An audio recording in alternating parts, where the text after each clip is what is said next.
ओम शांति। आज 8 जुलाई के बाबा के महावाक्य हैं कि खुशी गायब होने का कारण क्या है तथा उसका निवारण क्या है।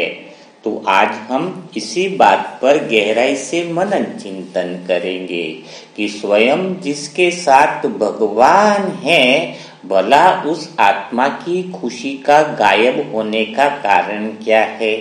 क्या आत्मा सदा खुश रह सकती है? अगर खुश रह सकती है तो बाबा जो है वह निवारण में क्या बात कहना चाहते हैं। दिल में जब कोई शंका भी पैदा हो जाती है तो भी खुशी गुम हो जाती है, इसलिए बाबा राय देते हैं। तो बाबा से पूछने पर हमें क्या जवाब आता है, इस बात को हम देखते हैं। तो बाबा की मुरली तो होती है, लेकिन उस लाइन को कौन कैसे अर्थों में लेता है, उस लाइन को कितना अच्छे से समझ पाता है, वह बाबा के करीब जो होता है वह बाबा की बातों को अच्छे से समझ लेता है। तो अब जैसे खुशी गायब होने वाली बात है, तो ऐसी कौन सी बातें हो सकती हैं जिससे खुशी आपकी गायब हो। जैसे परिवार में लाइट बिल आ गया, धन का बिल आ गया, पैसा भरने के लिए है नहीं और आप तो भगवान के बच्चे हो, बोलो खुश रहेंगे, तो कैसे खुशी रहेंगे, खुशी तो गायब हो जाएगी। परिवार में कोई बच्चा है, जॉब लग ही नहीं रहा है, बताओ कैसे वो खुश रहेंगे। कोई बच्चा पढ़ाई कर रहा है ना, जैसे पढ़ाई कर रहा है लेकिन किसी एग्जाम में एग्जाम दिया है उसने, लेकिन उसको एग्जाम में रिजल्ट अच्छे नहीं आए हैं, तो बताओ आप खुश कैसे रह सकते हो।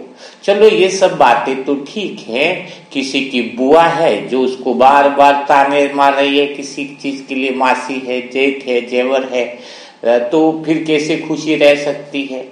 चलो इस बातों को भी छोड़ दो, शरीर में बहुत सारी बीमारियां लगी पड़ी हैं, बताओ फिर खुश कैसे रह सकते हैं। बात तो प्रैक्टिकल में आती है ना, लोगों को दिखाने के लिए बोल देंगे हम तो बड़े खुश हैं भगवान के साथ, हमें तो भगवान मिला है, लेकिन अंदर दिल का अगर एक्सरे करें तो 1000 तरह के दुख भरे पड़े हैं। तो बाबा इस पर क्या राय देते हैं, तो उस राय को हमें समझना होगा। ये जो सारी जो बातें आती हैं तो हमें समझ में आता है, लोगों के प्रश्न आते हैं तो भी पता चलता है। तो बाबा क्या कहते हैं, हमारे सर्व संबंध हमें इस बारे में क्या कहते हैं। बड़ा रमणीक अनुभव हुआ आज भी अमृत वेला में। तो आपकी खुशी सदा बनी रह सकती है, आपकी खुशी कभी गायब नहीं होगी। तो इसके लिए आपको क्या करना होगा, तो पहला काम जो आपको करना होगा इसको समझना होगा कि देखो बाबा कहते हैं कि आपका चेहरा और चलन इतना आकर्षित होगा, देवताओं की जो चलन होती है ना, या जो रूहानी आकर्षण होता है वो इतना जबरदस्त होता है, वो खाली लोगों को आकर्षित नहीं करता है। अगर कोई आत्मा भगवान का बच्चा है तो वह खाली दुनिया को आपका चेहरा ही आकर्षित नहीं करता है, बल्कि दुनिया में जितने भी साधन है, दुनिया में प्रेम है, दुनिया में आपके धन दौलत है ना, सब कुछ दुनिया में भरपूर है, किसी चीज की कोई कमी नहीं है। करोड़ों अरबों रुपयों के धनों के भंडारे हैं, अरबों रुपयों के सोने के भंडारे हैं, तो भला वो सारी चीजें आपको आकर्षित करे नहीं, ऐसे कैसे हो सकता है। आप तो दुनिया के मालिक हो। जब आपके अंदर रूहानी बात है, आप आत्मा समझते हो, भगवान को साथ रखते हो, साजन को साथ रखते हो, दोस्त को साथ रखते हो, तो भला ये चीजें आपको आकर्षित क्यों नहीं करती हैं। ये चीजें तो आपके लिए चुटकियों का खेल होना चाहिए। शरीर को भी ठीक करना आपके लिए चुटकियों का खेल होना चाहिए। होना चाहिए या नहीं होना चाहिए, पूछो अपने आप से। लेकिन फिर भी आप दुखी हो, वो भी छोटी छोटी समस्याओं के लिए, जो धन नहीं है, महीने का बिल नहीं भर पा रहे हो, हाँ, फिर विश्व के राजन कैसे बनोगे, विश्व के राजा कैसे बनोगे, छोटी मोटी खुद की समस्याओं में उलझे पड़े हो, तो कैसे आप बाहर निकलोगे। मैं अगर ईमानदारी से बताऊं तो मेरे पास 5000 समस्याएं होंगी। कैसे 5000 समस्याएं, दुनिया की सारी आत्माओं की जो समस्याएं मुझे बोलते हैं, जो भी आत्माएं, उसको मैं अपनी समस्या समझता हूँ। मेरे भाई बहनों का दुख मुझे अपना दुख लगता है। कोई बोलता है कि मेरे शरीर ठीक नहीं हो रहा है, मेरी माँ का शरीर ठीक नहीं हो रहा है, मेरे बच्चे का सिलेक्शन नहीं हुआ, किसी ने बोला मेरी बुआ के ये बोला, किसने बोला पाचन तंत्र में प्रॉब्लम है, धन की समस्या है। तो सारी समस्याओं को मैं अपनी समस्या समझता हूँ। तो बताओ समस्या सारी है या नहीं मुझे आत्मा के पास? आपको तो 1-2 समस्याओं का चिंतन करना पड़ता है, मुझे तो 5000 समस्याओं का समाधान करना है ना। तो भी हो जाती है। तो कैसे हो जाती है, उसको विधि को समझना है। तो आप आत्मा इतनी परमात्मा की बहुत प्यारी बच्चे हो, तो आपको क्या करना है, आपके जीवन की सारी समस्याओं का समाधान कैसे निकालना है। क्योंकि आज बाबा राय दे रहे हैं, बहुत भाग्यवान हो कि आज की मुरली बहुत प्यारी है, बहुत मजेदार है, बहुत आनंद वाली है। तो जैसे देखो, कोई चीज ऊपर से गिराते हैं तो नीचे गिरती है, ब्रह्मांड का नियम है, कुदरत का नियम है कि वह चीजें नीचे की तरफ आती है। वैसे ही परमात्मा का एक नियम है, इस कुदरत को तुम जो बात बोलोगे वो 100% होती है, 100% हुई पड़ी है। दुनिया की कोई ताकत नहीं है कि आप बोलो और वह चीज न हो। तो लेकिन आप बोलो वह चीज नहीं हो, ऐसा संभव नहीं है। तो फिर आज तक तो हो जाना चाहिए था आपके जीवन में, आज तक में आपका शरीर ठीक हो जाना चाहिए था, आज तक में आपके धन की समस्या खत्म हो जानी चाहिए थी। तो कहीं ना कहीं क्या क्या गलतियां कर रहे हो, और अगर विधि गलत है तो उसको अभी से अप्लाई करना चालू कर दो। तो सबसे पहला काम आपको करना होगा, 100% आप कुदरत को, परमात्मा को जब ये बात बोलते हो, स्वयं भगवान आपके साथ है, 1000 भुजाओं वाला भगवान आपके साथ है, और आप विघन में हो, तो यह क्या भगवान की मदद नहीं मिल रही है? ऐसा नहीं है, भगवान की मदद तो आपके पास पहुंच रही है, लेकिन आप उस पे पूरी विधि को नहीं कर पाते हो। तो क्या विधि आपको अपनानी चाहिए, तो उसको थोड़ा सा अभी से तैयारी कर लो, अभी से आपको नोट कर लो। तो सबसे पहला काम क्या करना है आपको, कि आपको कुदरत को मैसेज करना है, प्रकृति के आप मालिक हो, प्रकृति के आप मालिक हो, ब्रह्मांड के आप एक तरह से मालिक हो, ब्रह्मांड की सारी शक्तियां जो हैं वो आपके अंदर है, और आपके साथ 1000 भुजा वाला भगवान है। तो सबसे पहला काम आपको करना है कि आप क्या चाहते हो, बहुत इंपॉर्टेंट 4, 5, 6, 7 कामों की लिस्ट बना दो। क्या चीज बना दो? 4, 5, 6, 7 कामों की लिस्ट बना दो। बिल्कुल ध्यान से सुनिएगा, क्योंकि आज भगवान आपको राय दे रहे हैं कि आपको क्या चाहिए, उसकी लिस्ट बनाओ, ताकि गलती कहाँ है वो पता चलेगा। अब आपने लिस्ट बनाई कि मेरे जीवन में, मेरे परिवार में बच्चों का जॉब लग जाए, पहली बात लिख दी। किसी ने लिखा कि शरीर का स्वास्थ्य बिल्कुल ठीक हो जाए, किसी ने लिखा कि धन मेरा आ जाए। तो अभी आपको करना क्या होगा, ईमानदारी से करना होगा। पहली बात, जो भी चीज चाहते हो, वो 4 या 6 चीजें जो इंपॉर्टेंट है आपके जीवन में, बहुत ज्यादा जरूरी है, उसको शिव बाबा के जो भी संबंधों को आप लिखना चाहते हो, देना चाहते हो, वह बात आपको लिखनी है। क्या लिखनी है कि हे शिव बाबा, क्योंकि ये मेरा प्रैक्टिकली अनुभव है, मैं लोगों की समस्याओं को इसी के द्वारा समाधान करता हूं। तो आपको क्या लिखना है कि हे मीठे बाबा, मेरे बच्चे का मैं जॉब चाहता हूं। दूसरा कोई पॉइंट है, दोस्त का संबंध से भी आप लिख सकते हो, जो साजन को घर के काम ज्यादा दो, है ना, दोस्त को बाहर के काम ज्यादा दो, बाप को ऊपर की जिम्मेदारियां दो, टीचर को विशेष समाधान करने वाली बातें दो। तो जैसे आपने लिखा कि जैसे कोई जॉब चाहते हो, लिख दिया। धन की समस्या है, लिख दिया आपने साजन के लिए, हे मेरे शिव साजन, मेरे मन के मीत, मैं घर में बहुत सारा धन चाहता हूं।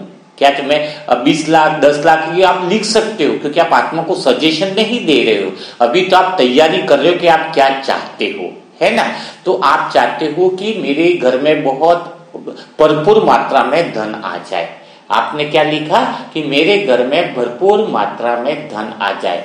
अगर किसी के रिश्ते खराब है तो हे शिव बाबा, हे मेरे प्यारे बाबा, मेरे घर में, इस घर में सारे रिश्ते ठीक हो जाए। मैं चाहता हूं कि घर में सारे रिश्ते ठीक हो जाए, मैं चाहता हूं कि घर में सारे रिश्ते ठीक हो जाए।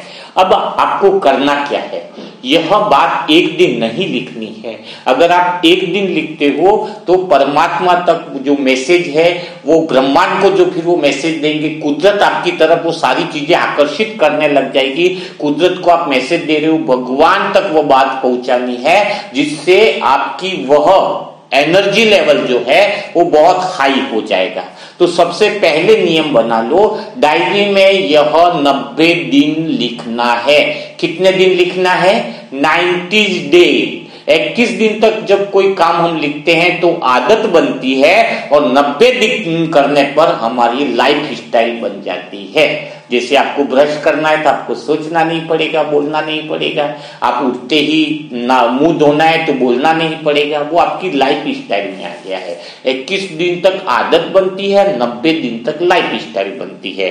तो कितना आसान काम है। आप तैयार हो यह करने के लिए? जो भी तैयार है वो मन से यस बोले, मैं यहाँ पर बैठे अनुभव कर रहा हूं और बाबा से वरदान दे रहा हूं तथास्तु का। बोलिए अपने मन से, अहंकार मत रखिए, लॉजिकल मन मत रखिए।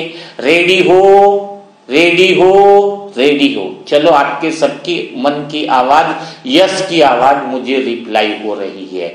आप जैसे ही वहां से रिप्लाई करते हो तो आपको अट्रैक्शन, आप एकदम अटेंशन में आ जाते हो, और मैं आपके मन की आवाज को बहुत अच्छे से सुन पा रहा हूं। मेरी सूक्ष्म कर्मेंद्रियां बहुत तेज है। तो पहला काम आपने कर दिया। 90 दिन तक आपको शिव साजन, बाबा, जो भी संबंध आपको लगता है वह डेली अमृत वेला में आभार प्रकट कर ले, तो उसके बाद ही लिख दिया करो तो ज्यादा अच्छा है कि बाबा मैं चाहता हूं कि परिवार में शांति रहे, परिवार के सारे रिश्ते अच्छे रहे। ठीक है, तो मैं चाहता हूं, आप जो चाहते हो वो बाबा पूरा न करे, बच्चे की इच्छा भगवान पूरा न करे, यह हो नहीं सकता है, लेकिन उन इच्छाओं को 90 दिन तक आपको प्रैक्टिकली लिखना है। नहीं हो ऐसा संभव नहीं है। यह पहली बात हो गई। दूसरी बात क्या करनी है कि दूसरी बात यह करनी है, अगर आप वास्तव में अपने जीवन में सदाकाल की खुशी चाहते हो तो दूसरी बात यह करनी है कि इन इच्छाओं को बार बार बदलना नहीं है। उन इच्छाओं को अगर जो बार बार बदलता है उसको जीवन में यह प्राप्ति नहीं होगी। यह आज मुरली में बाबा आपको राय दे रहे हैं, मैं निमित्त आत्मा आपको वह बातें पहुंचा रही हूं।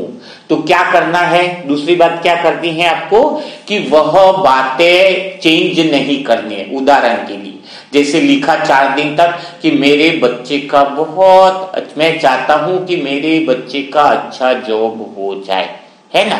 मैं बाबा, मैं आत्मा चाहती हूं कि मेरे बच्चे का अच्छा जॉब हो जाए। 3 दिन बाद क्या लिख रहे हो कि भगवान मैं चाहती हूं कि मेरे बच्चे का जॉब नहीं, बिजनेस अच्छा हो जाए, बिजनेस करना चाहता है। तो अभी तो बोला आपने जॉब, और 3 दिन बाद पता चला कि आप बिजनेस चाहते हो। नहीं, आपको क्या करना होगा, आपके जो चीज चाहते हो ना उसमें दूसरा काम क्या करना है कि उन इच्छाओं में, उन चाहतों में जो जरूरी है उसमें क्लियरिटी बहुत ज्यादा जरूरी है। एकदम सफाई उन बातों में बहुत ज्यादा जरूरी है।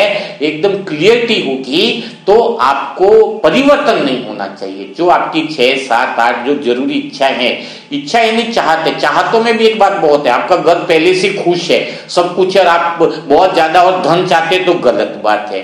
तो फिर वो भगवान आपको कुदरत शुभ इच्छाओं को पूरी नहीं करेगा, क्योंकि इससे तो आपका आदतें बिगड़ जाएगी। लेकिन आपको धन होने पर भी धन भरपूर मात्रा में चाहिए, सेवा के लिए चाहिए, अंदर से इंटेंशन क्लियर है, तो फिर ये परमात्मा मीठा बाबा आपकी चीज को पूरा न करे ऐसा संभव ही नहीं है, हुआ ही पड़ा है। तो दूसरी चीज का क्या अटेंशन रखना है? दूसरी चीज का अटेंशन आपको रखना है कि आपको उन बातों के अंदर परिवर्तन नहीं करना है। 90 दिन तक उन इच्छाओं के अंदर, उन चाहतों के अंदर आपको चेंज नहीं लाना है। तो इस बात को आप समझ गए? जो भी आत्मा इस बात को समझ गई है वो अंदर से या मुख से यश बोले। फिर से बता रहा हूं कि मैं आत्मा, निमित्त आत्मा यानी सुन रहा हूं, सच बुलाओ तो बाबा आपको सुन रहा है, साजन आपको राय दे रहा है, आपका दिल का अजीज दोस्त आपको राय दे रहा है। दिल से बोलो यस। अगर आप चाहोगे कि आप परिवर्तन नहीं करोगे, कमिटमेंट में है, आप तैयार हो इस बात के लिए कि जो इच्छाएं करोगे उसमें बदलाव नहीं लाओगे, तैयार हो? यस यस यस यस, चलो अच्छी बात है, चारों तरफ से यस यस बातें आ रही हैं, काफी सारे नाम भी आ रहे हैं यस यस के। हाँ, तो काफी अच्छा लग रहा है। अंतिमा बहन यस बोल रही है, सीमा बहन यस बोल रही है, परवेश भाई बहुत अच्छे से यस बोल रहे हैं, सपनील बहन यस बोल रही है, काफी सारे नाम है, रेखा बहन यस बोल रही है। सारे नाम जो है वो मुझ आत्मा के पास आते जा रहे हैं। रितु बहन यस बोल रही है, बहुत बढ़िया बहुत बढ़िया।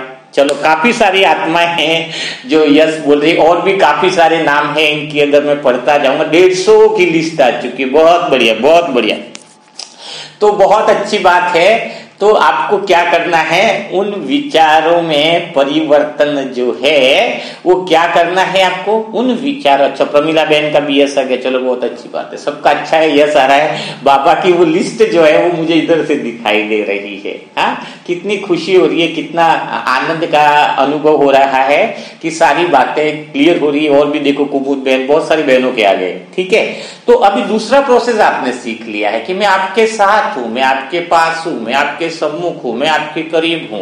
आपको बस क्या करना है, बाबा कह रहे हैं कि मैं आपके सानिध्य में हूं, आप सिर्फ उन विचारों में, उन चाहतों में परिवर्तन न करें, है ना।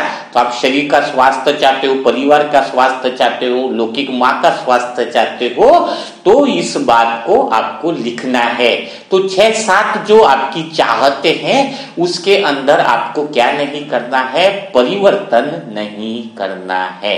ठीक है, यह बात क्लियर हो गई। दूसरी बात आपने लिख दी होगी, क्लियरिटी होगी। पहला तो आपको 90 दिन तक लिखना, ये क्लियर हो गया। दूसरी, अपनी बातों में क्लियरिटी रखनी है, उसमें परिवर्तन नहीं करना है। तीसरी बात का क्या टेंशन रखना है, आपको उन चीजों के अंदर संपूर्ण रीति से आत्मविश्वास रखना है। क्या रखना है, आत्मविश्वास रखना है कि यह जो है वह पूरा परमात्मा करने ही वाला है। यह जो मेरी शुद्ध इच्छा है, शुद्ध मेरी जो चाहते हैं, वह 100% पूरी करने ही वाला है। वह आपका ऐसा प्यारा दोस्त है जो आपकी बात को टाल नहीं सकता है। वह आपका ऐसा मन का मीत है जो आपके साथ ही रहता है, भला आपकी बात को कैसे टाल सकता है। वह आपका पिता जो आपकी हर पल आपकी खुशी चाहता है, आपको आनंद में देखना चाहता है, वह भला आपकी बात को न रखे, ऐसा कैसे हो सकता है।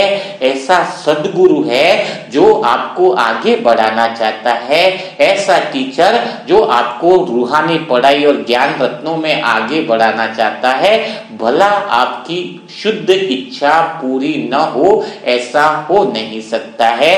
तो तीसरी बात आपको अटेंशन में रखनी है कि आपको इन सारी बातों पर पूरा विश्वास रखना है, पूरा आनंद के साथ आपको रहना है, पूरा विश्वास। नीचे लाइन भी लिख सकोगे, हे मीठे बाबा, मुझ आत्मा को आप पर 100% पूरा विश्वास है कि आप मेरी इन चाहतों को जरूर पूरा करोगे। क्या लिखना है तीसरी लाइन, कि मुझ आत्मा को पूरा भरोसा है, पूरा विश्वास है कि हे मीठे बाबा, आप मेरी इन इच्छाओं को, इन चाहतों को जो शुद्ध हैं, आपको खुद को पता है, वह इन इच्छाओं को आप जरूर पूरा करोगे, है ना। यह बात आपकी तीसरी लाइन में लिखनी आपको जरूरी है। चौथी चीज आपको चाहिए, इन सारी चीजों को पूरा होने के लिए चौथी बात आपके अंदर होनी चाहिए, जिसको कहेंगे पेशेंस, धैर्यता, संयम। तो जिसके अंदर चौथी बात है, पेशेंस है, धैर्यता है, संयम है, वह आत्मा जरूर उसकी सारी इच्छाओं को पूरी होनी ही होनी है। क्योंकि कुदरत यानी परमात्मा भी समय देखकर, समय की परिपक्वता को देखकर, आपके विश्वास को देखकर, आपके श्रीमतों को देखकर तुरंत वह इच्छा समय अनुसार पूरी कर लेता है। किसी की तो चाहते 2 दिन में पूरी होती है, किसी की 1 महीने में पूरी होती है, किसी की 60 दिन में, लेकिन 90 दिन में तो सबकी पूरी हो ही जाती है, 100% पूरी हो जाती है। तो आपको क्या करना है कि मुझ आत्मा को धैर्यता रखना है, ऐसा अपने आप से बातें करनी है, संयम रखना है, शांति रखनी है, पेशेंस रखना है, तो आपकी वह सारी शुभ इच्छाएं जो हैं वो सारी क्या हो जाएंगी, सारी शुभ इच्छाएं चाहतें आपकी पूरी हो जाएंगी। तो अगर आप समझ गए हो तो फिर से यस बोलेंगे, अंदर से यस बोलेंगे, बिल्कुल अटेंशन के साथ। दूसरे कामों से ध्यान हटा दो, सारा ध्यान मेरी शब्दों और वाक्यों पर रखो, ताकि वो शब्द आपकी जिंदगी को बदलने वाले हैं। ये शब्द आपकी जिंदगी में बहुत बड़ा परिवर्तन लाने वाले हैं। यह खुशी वाली जो मुरली बाबा ने आज चलाई है, बाबा आप सबको खुश देखना चाहते हैं, बाबा आप सबको प्रसन्न देखना चाहते हैं। ऐसा कोई बाप है ही नहीं जो अपने बच्चों को दुखी देखे। तो ये बातें आपको कुछ समझ में आ गई होंगी कि किस तरीके से आपको अपने जीवन के अंदर सदा खुश रहने का तरीका आपको मिल रहा है। दूसरा तरीका, ये जो 4 लिखना है, आपको चाहते लिखनी है, 90 दिन तक काम करना है, तो सारी बातें हो गई है, नियमितता भी आ गई आपकी, है ना।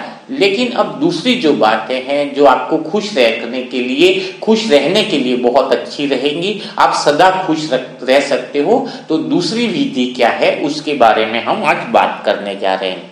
तो दूसरी विधि है आपको खुश रहने के लिए, सदा काल के लिए आप खुश रहो, तो आपको क्या करना होगा, मैं एक एग्जाम्पल के द्वारा बताता हूं।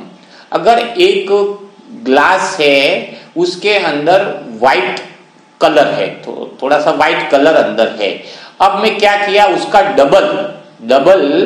डबल काला कलर डाल देता हूं, तो क्या होगा, उसका कलर क्या हो जाएगा, उसका कलर काला हो जाएगा। ठीक है, तो अब क्या हो रहा है, आपके अंदर जो पॉजिटिव विचार तो है, लेकिन आपका जो माइंडसेट है वह संग के वायुमंडल और विचारों के, नकारात्मक विचारों के ऑटोमेटिक आत्मा सजेशन ले लेती है, जिससे आपके अंदर जो सकारात्मक विचार है वहां पे काला कलर मिल जाता है, तो जो सफेद था वह भी काला होने लगता है ना।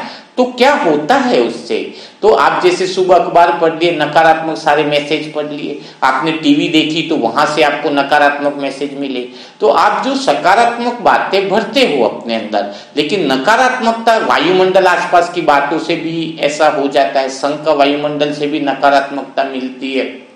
तो उस नकारात्मकता से क्या होता है कि आपके अंदर की जो पॉजिटिविटी की एनर्जी थी वह भी ब्लैक कलर में बदलने लगती है।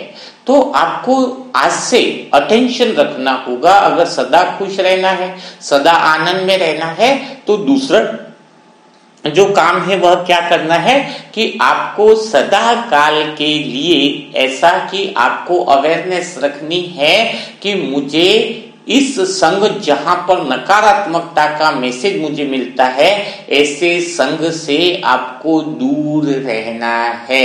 यानी आपको ऐसे वायुमंडल से दूर रहना है, आपको सिर्फ सकारात्मक एनर्जी जहां पर रहे इसकी संभाल आपको करनी है।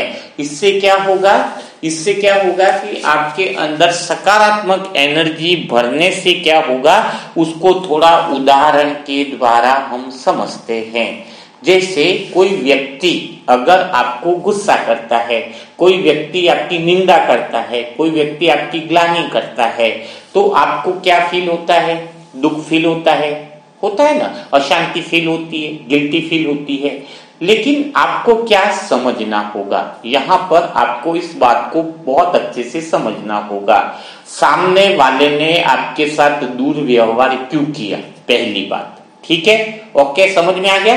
सामने वाले आपके साथ बुरा बर्ताव क्यों कर रहा है, सामने वाला आपको बुरा क्यों बोल रहा है, सामने वाला आपको गलत क्यों बोल रहा है, अगर यह बात आपको समझ में आ जाए तो आपके जीवन में खुशी कभी गायब नहीं हो सकती है।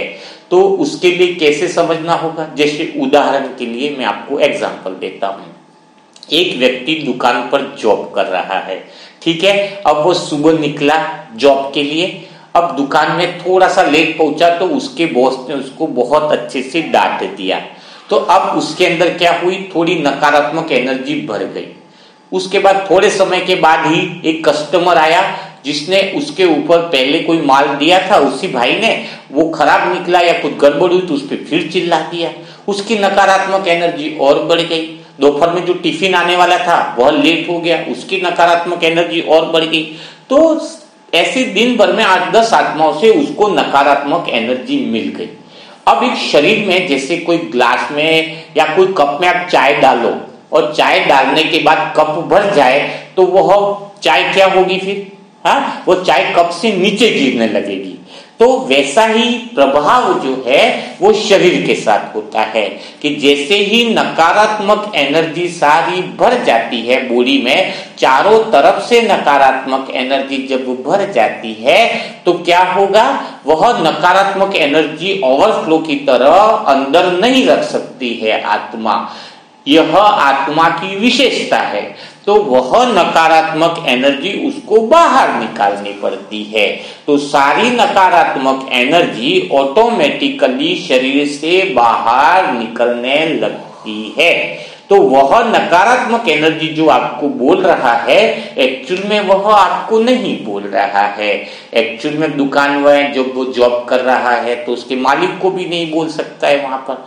तो उसकी नकारात्मक एनर्जी किसके सामने निकलेगी? जो बहुत ज्यादा कमजोर होगा उससे, उसी पर ही उसकी सारी भड़ास निकलेगी। उसकी नकारात्मकता की एनर्जी उसी पर ही निकलती है क्योंकि कप भर चुका है। तो आपको पहला ख्याल क्या आना चाहिए कि जो भी आत्मा आपको कुछ गलत बोल रही है, जो भी आत्मा आपको बुरे शब्द बोल रही है, उसके अंदर जो है वो बहुत सारी नकारात्मक शक्तियों से वो फुल हो चुका है।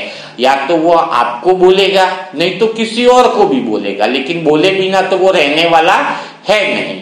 तो आपको क्या करना होगा ऐसे समय में? पहली बात, उसकी सारी बातों को सुनना होगा।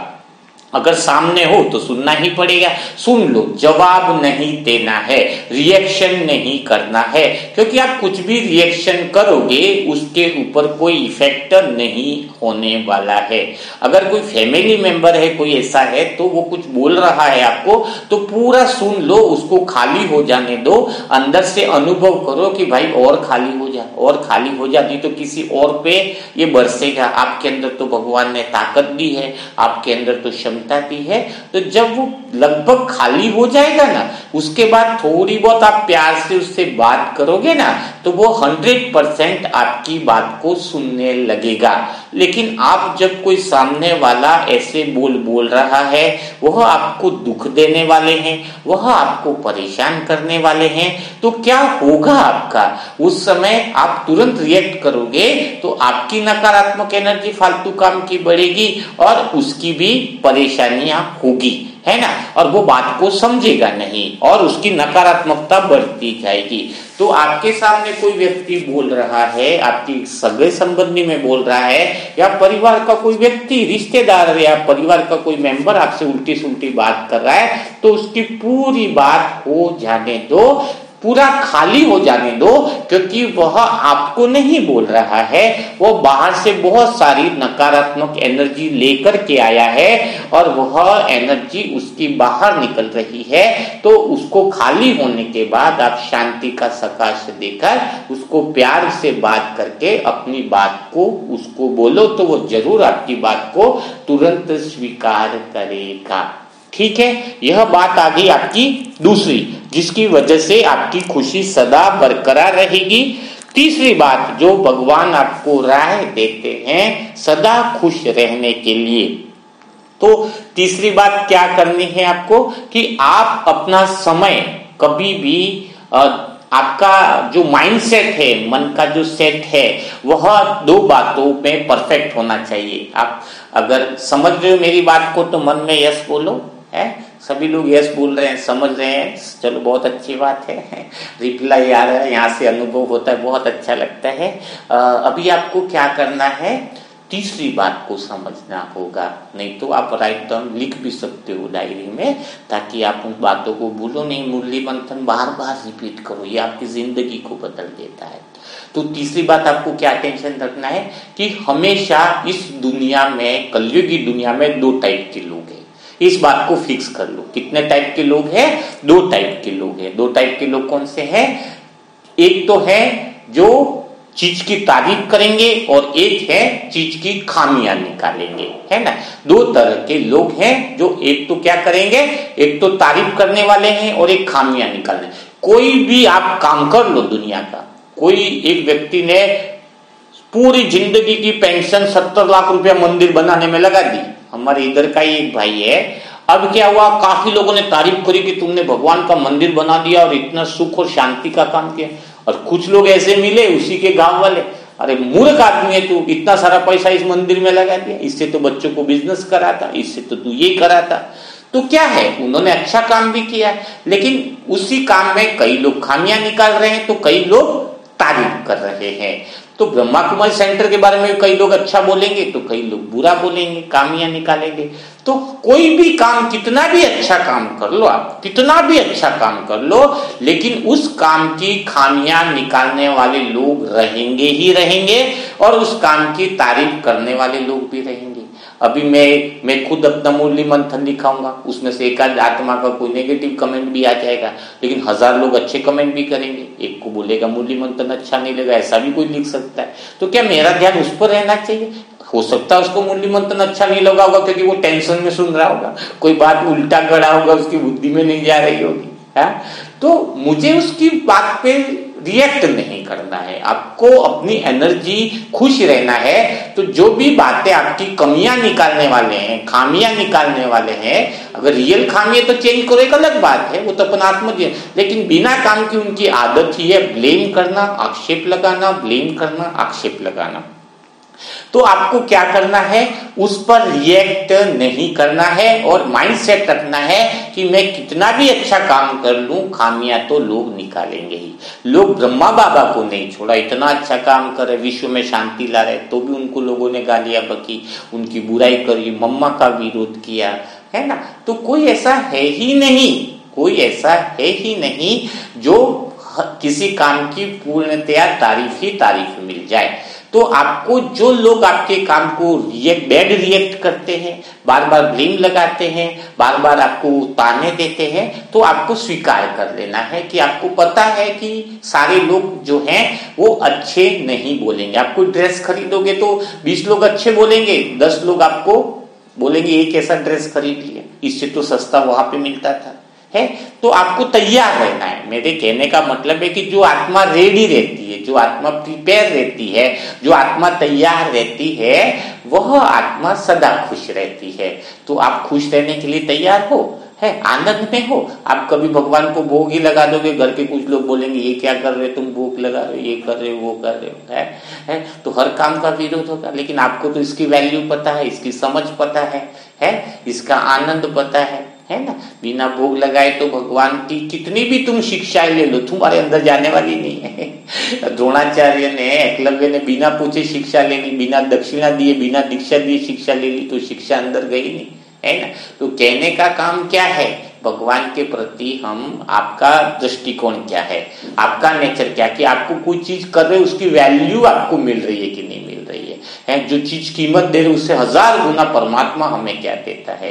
तो ये हमारे प्यार का प्रतीक है। तो आपका दृष्टिकोण क्या है, आपकी सोच क्या है। आपने कुछ लगाया तो कुछ लोग विरोध में भी बोलेंगे ऐसा नहीं करना, आपकी समझ क्या कहती है। तो हर एक का एक दृष्टिकोण है। तो आप कितना भी अच्छा काम करोगे, लेकिन कुछ लोग तो उसकी खामियां निकालेंगे ही निकालेंगे, तो उसकी तैयारी में आपको रहना ही होगा। ये बात क्लियर हो गई, समझ में आ गया, बिल्कुल क्लियर हो गई। तो आपको जब दोनों तरह के लोगों के लिए आप तैयार हो, तो आपका क्या होगा, आप सदा खुश रहोगे, आप सदा एनर्जेटिक रहोगे।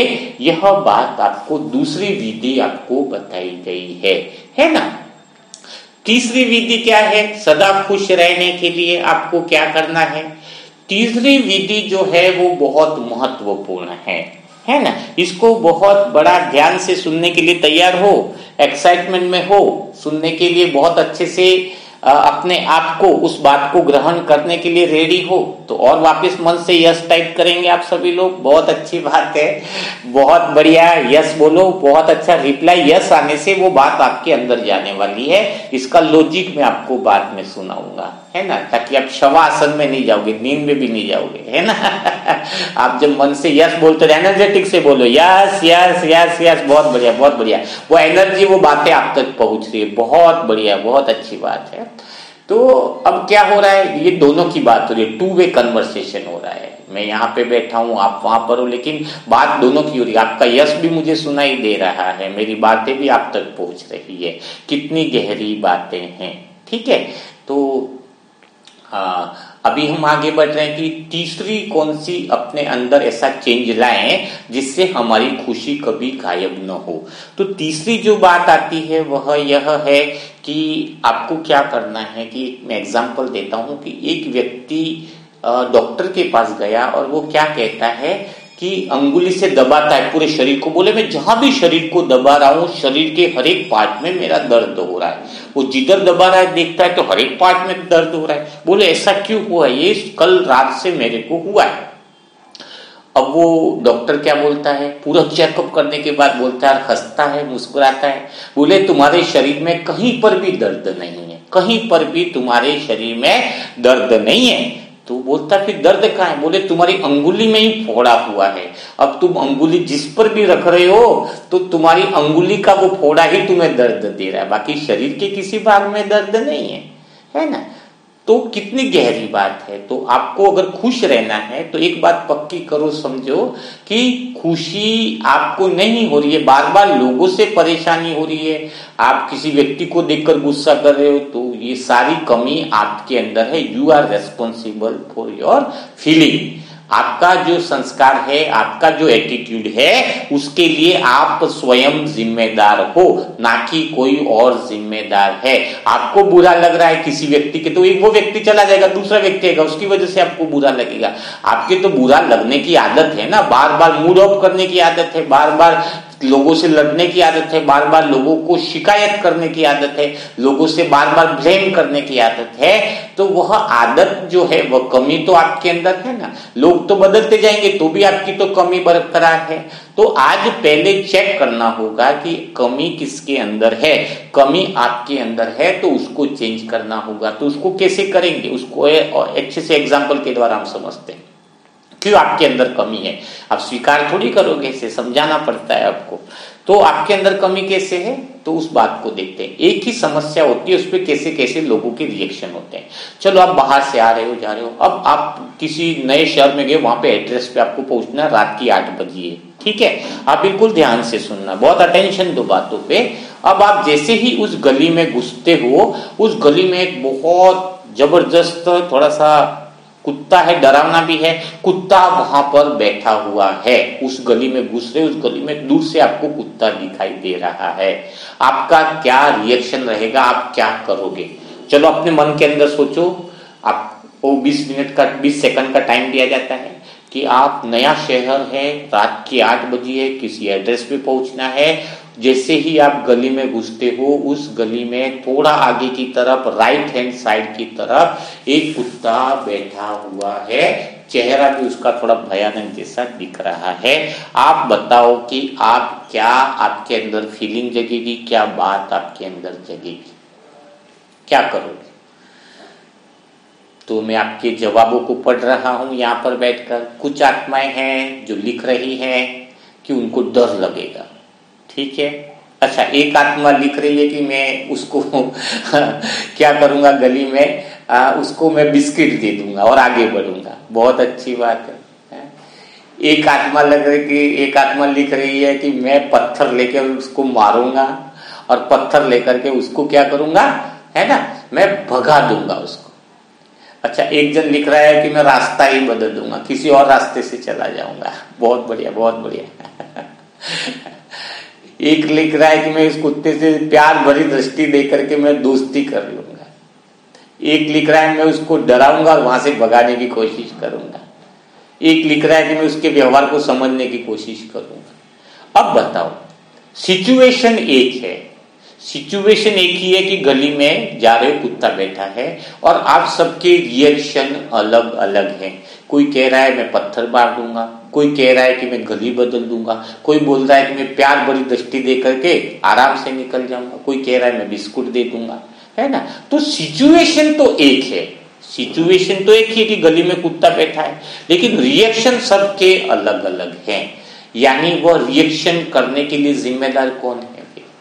सिचुएशन तो एक है ना सबके लिए, तो वह रिएक्शन करने के लिए तो फिर आत्मा स्वयं ही जिम्मेदार होगी ना। तो सभी आत्माएं अपना रिएक्शन करने के लिए, बात कोई भी होती है, आप गुस्सा करते हो या आप प्यार से बोलते हो या कुछ भी आप अपना रिएक्ट करते हो, उसके लिए आप स्वयं जिम्मेदार हो, ना कि सामने वाला व्यक्ति, वस्तु, परिस्थिति जिम्मेदार है। आप उस परिस्थिति को कैसे लेते हो, उस परिस्थिति को कैसे समझते हो, वह आप पर निर्भर करता है, सिचुएशन पर निर्भर नहीं करता है। तो इस उदाहरण से आपको यह समझ में आया होगा कि आपको हमेशा सकारात्मक आपका एटीट्यूड होना चाहिए, आपका जो रिएक्शन है वो पॉजिटिविटी से भरा होना चाहिए, तो आप जीवन में कामयाब हो सकते हो, है ना। तो इस एग्जाम्पल से आपको अपने माइंडसेट, अपना व्यवहार को बदलने के लिए बहुत सारी टेक्निक का यूज करना चाहिए और डेली मुरली मंथन में तो आपको टेक्निक मिल ही जाती है।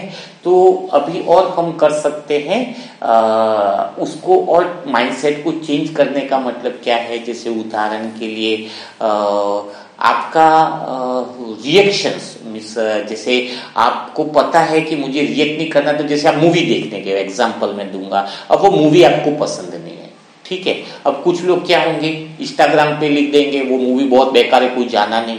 नीचे हेडिंग में लिखेंगे मूवी बहुत बेकार है, जाना नहीं है। यूट्यूब के कमेंट्स पर लिखेंगे कि बहुत बेकार है, जाना नहीं। तो इससे क्या हो रहा है, एनर्जी किसके नुकसान हो रही है? आपकी खुद की। समय किसका नुकसान हो रहा है? आपकी खुद का। तो आपको माइंडसेट सकारात्मक बना रहे, आपके विचारों में पॉजिटिविटी बनी रहे, इसके लिए एक बहुत बड़ा ध्यान रखना होगा। इंसान का एक माइंडसेट है। माइंडसेट क्या है कि वह नेगेटिव चीजों पर जल्दी फोकस कर लेता है, नकारात्मक बात जहां पर सुनने मिले उस पर जल्दी फोकस करता है, कोई बात उल्टी सुल्टी सुनाई दे उस पर जल्दी फोकस करता है। तो आपका माइंडसेट बदलना है कि जहां पर सकारात्मक बातें, अच्छी बातें, खुशखबरी, गली में भी किसी व्यक्ति का जॉब लगा है तो आपको ऐसी खुश होने वाली बातों पर ध्यान देना है। आपका न्यूज़पेपर ऐसा होना चाहिए जिसमें लिखा हुआ हो कि सब लोग खुश हैं, सब लोग आनंद में, सबके साथ अच्छा हो रहा है। उस गली में देखो बच्चे ने बाप की मदद करी, उस गली में अनाथों को, अनाथालय को खाना खिलाया, अनाथ बच्चों को खाना खिलाया, कॉलेज के बच्चों ने मिलकर सबको रक्तदान दिया। आपको अगर ऐसी 50 खबरें अच्छी सुनने को मिले तो आपका एटीट्यूड क्या होगा? सकारात्मकता का। तो आपका सबसे माइंडसेट ये बदले कि जैसे ही आपको पता चले कोई नकारात्मक खबर है तो तुरंत ही वहां से हट जाओ। मोबाइल में कोई ऐसी नकारात्मक खबर है तो उस पर आके फाड़ कर मत देखो कि क्या हुआ है, सब उल्टी खबरें जल्दी पड़ेंगे। यानी अगर कुत्ते ने इंसान को काटा तो कोई नहीं पड़ेगा, और वही खबर अगर इंसान ने कुत्ते को काट दिया था, बिल्कुल एकदम से ऐसे गौर से हो जाके पूरी एकाग्रता, पूरी ध्यान अवस्था उसके ऊपर चली जाएगी, है। तो बात क्या है जैसे खबर थोड़ी सी एकदम से अलग है, नकारात्मकता है, तो माइंडसेट आपका बन गया है। जबकि हम तो उस ऐसी खबरों को अवॉइड करते हैं। कोई बात सुना भी रहा है तो हम सुनी अनसुनी कर देते हैं। यह प्रैक्टिस आपके अंदर होनी चाहिए, यह अटेंशन आपके अंदर होना चाहिए। तो क्या होगा, इससे आपका माइंडसेट बहुत ज्यादा पावरफुल हो जाएगा। ठीक है, हाँ, ओके, आज से अटेंशन दो, क्योंकि खबरें तो ऐसी ही दी जाती हैं जो उल्टी हो, है ना। अभी नॉर्मल आदमी आपके घर में खाना, खिचड़ी खाते मक्खी गिर जाए तो कोई खबर नहीं पकड़ेगा। प्रधानमंत्री खिचड़ी खा रहे थे, उसमें मक्खी गिरी हुई मिली तो तुरंत सारी दुनिया पड़ेगी खबर। तो वो आपको माया लालायित करती है नकारात्मकता की तरफ ले जाने के लिए। तो आपका माइंडसेट होना चाहिए कि मैं कोई भी नकारात्मक खबर को बहुत ज्यादा अटेंशन से नहीं देखूंगा। अगर सुननी है, नॉलेज लेनी है कि पता चले कि उसको सकाश देना है, तो हल्की फुल्की रूप में खबर देख लो कि वहां पे 10 लोग मर गए, तो मर गए तो आप शांति का सकाश देने के लिए उस खबर को ले लो। लेकिन ज्यादा डिटेल में मत जाओ कि कैसे मरे, बस कैसे गिरी, खड्डे, इतने सारे नहीं, बस इतना सारा हुआ कि पता चला 10 मर गए तो उसको शांति का सकाश दे दो। उतनी गहराई में मत जाओ कि गाड़ी में ऐसे जा रहे थे कि कितने लोग ड्राइवर वहां से निकले, इतना डिटेल में मत जाओ। डिटेल में जाना है तो मुरली मंथन में जाओ ना, मुरली मंथन की गहराई में जाओ तो आप सदा खुश रहोगे। ठीक है, यह बात आपको पक्की हो गई। आगे सदा खुश रहने के लिए चौथी बात जो आपको करनी है कि आप सदा खुश रहोगे, सदा हैप्पी रहोगे, इसके लिए 2 फिजिकल एक्सरसाइज आपको करनी है। तो 2 फिजिकल एक्सरसाइज कौन सी करनी है आपको? बहुत ज्यादा से आपको काम करना होगा, जिससे आपके तुरंत ही जो नकारात्मकता है, जो नकारात्मक मोशन है, वो तुरंत 2 मिनट में खत्म हो जाए और खुशी आ जाए। तो बाबा यहाँ पर क्या कहना चाहते हैं कि शरीर के अंदर मोशन है तो मन के इमोशन चेंज हो जाते हैं। क्या है? तुरंत काम करना है। शरीर के अंदर मोशन है तो मन के इमोशन चेंज हो जाते हैं। तो कैसे होंगे? बिल्कुल ध्यान से सुनिए, ध्यान से इस बात को समझिए। आपको 2 एक्सरसाइज करनी है जो आपको डिप्रेशन से मुक्त कर देंगे, सारे तनाव से मुक्त कर देंगे, 2 मिनट में आपकी टेंशन को गायब कर देंगे। तो आप जहां पर बैठे हो वहां पर अगर चाहते हो ईमानदारी से, अगर अकेले हो तो खड़े हो जाओ, बड़ा आनंद आएगा। खड़े हो जाओ तो खड़े हो जाओ, कितना अच्छा, मैं भी खड़ा हो गया हूँ, ईमानदारी से खड़ा हो गया हूँ, लेकिन शरीर मेरा है नहीं, मैं आत्मा ही हूं। तो अभी कैसा है, हूं भी या नहीं पता नहीं, लेकिन अभी क्या बोल रहा हूं वो देखिए। आप खड़े हो जाओ अपनी जगह पर बाबा की याद में, और क्या करना है, दोनों हाथों को ऊपर की तरफ कर लो। ठीक है, आप खड़े हो गए होंगे और दोनों हाथों को ऊपर की तरफ कर लेना है। और आपको करीबन 5-10 बार सर को ऊपर घुमा, ऊपर की तरफ देखना है और नीचे की तरफ, ऊपर की तरफ देखना है, नीचे की तरफ। लेकिन कंडीशन यह है कि मुस्कुराते हुए। कैसे? बिल्कुल हंसते हुए सर को ऊपर करना है, नीचे करना है, बिल्कुल मुस्कुराते हुए। ऐसा 10 बार 20 बार आपको कर लेना है। जैसे ही नकारात्मक कोई बात मिल जाती है, आपके अंदर बैड इमोशन आ जाता है, कोई ऐसी चीज आ जाती है, तो उस समय आपको यह एक्सरसाइज करनी है। कौन सी? अपनी जगह पर कहीं पर भी आप खड़े हो जाओ और सर को ऊपर नीचे करो 15-20 बार और चेहरे को मुस्कुराते हुए। बताओ इस समय कोई नेगेटिव इमोशन आ सकता है? कभी नहीं आ सकता है। यह एक ऐसी मुद्रा है शरीर की जिसके अंदर आपकी सारी नकारात्मकता, एनर्जी बिल्कुल गायब होने लगती है और आपके अंदर वापस हाई फ्रीक्वेंसी आ जाती है।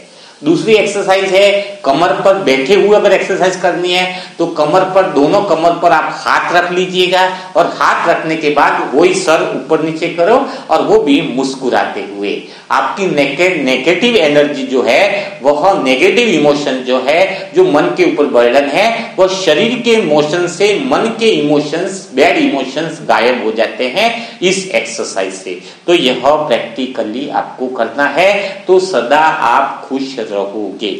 लास्ट काम जो आपको करना है, जो इससे आपकी खुशी सदा बरकरार रहे, तो उसके लिए आपको क्या करना है कि एक बात पक्की कर लो अपने आप से कि आपके निर्णय, आपके डिसीजन कभी भी लो फ्रीक्वेंसी हो तब नहीं लेने हैं।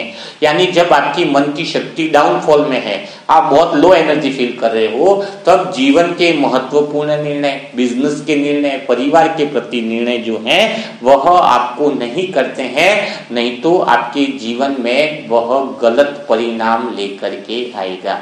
तो अपने आप से पूछना है, कोई विशेष बात है, विशेष निर्णय लेने की बात है, तो आपको थोड़ा सा उसको डिले कर देना है। यानी देखना है कि कब मेरा मन बहुत अच्छी एनर्जी में है, कब मेरी भगवान के साथ वो फ्रीक्वेंसी जुड़ी हुई है। तो जब आपका मन बहुत ऊंची अवस्था में जुड़ा हुआ होगा तो आपको क्या होगा, तो आपको वह निर्णय लेने में बहुत अच्छी मदद करेगा। तो आज आपने बहुत सारी बातें सीखी हैं। आज क्या है कि खुशी वाली बात करने पर ही आपकी 50 मिनट के लगभग हो गए हैं। तो मेडिटेशन कराना आज शायद संभव नहीं हो पा रहा है, क्योंकि अगर मेडिटेशन करेंगे तो 20-30 मिनट, आधा घंटा अपने को लगता ही लगता है। तो 20-30 मिनट और करेंगे तो फिर अपलोड नहीं हो पाती है। 1 घंटे से ज्यादा करते तो यूट्यूब पे अपलोड करने में 1.5 घंटा लगता है, और आज मुझे थोड़ा बम्बई भी निकलना है। तो आपको क्या करना है कि कि इसलिए आज बहुत ऑलरेडी टाइम हो गया है, तो मुरली कमेंट्री का अभ्यास अपन कल की मुरली मंथन में करेंगे और कुछ कमेंट्रियां तो व्हाट्सएप पर आपको आज दे ही दी जाएंगी। ठीक है, तो जो भी आत्माओं ने आज क्या सीखा, कैसे अपने जीवन में सदा खुश रह सकते हैं, आपको क्या सीखने को मिला, वह कमेंट बॉक्स में जरूर लिखिएगा। कमेंट बॉक्स में लिखते हो भगवान आपको देखता है, परमात्मा आपके प्रति देखने पर वह चीजें पूरी होने के लिए वरदान रूप में अपना हाथ भी आपके सर पर रखता है।